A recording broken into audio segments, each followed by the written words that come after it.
nilikuwa nimeambiwa watoto ni watano na bibi yako na mimba. Sasa kufika huko nikapata watoto ni 6 na bibi mwenyewe ako na mimba. Watoto ni wakubwa. Watoto wenyewe sasa siku ya kwanza wakanibeba tu vizuri. Kufika kwa nyumba wakaniweka kwa bedroom ya watoto.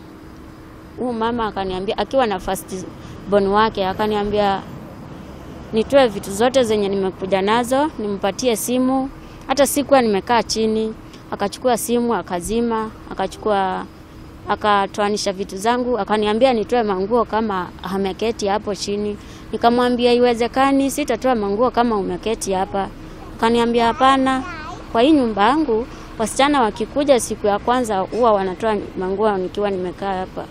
Mimi nikavumilia tu nikatoa. Sasa kesho yake mzee wake akaniambia nimpatie na nimsaidie na passport yangu. Sasa mimi nilikuwa najua ataangalia tu alafu anirudishie. Akakaa na passport yenyewe. Mimi nikakaa sina simu na sina passport. Sasa kukakaa mimi nikafikiria kwa hii nyumba hakuna amani. Juu hao watoto ni wakubwa, kwanza wako na kelele, wako na hivi. Mimi nikaona hii nyumba haina amani. Sasa nilikuwa naosha huko kitchen.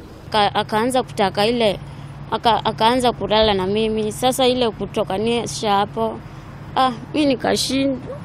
Pole, saidia.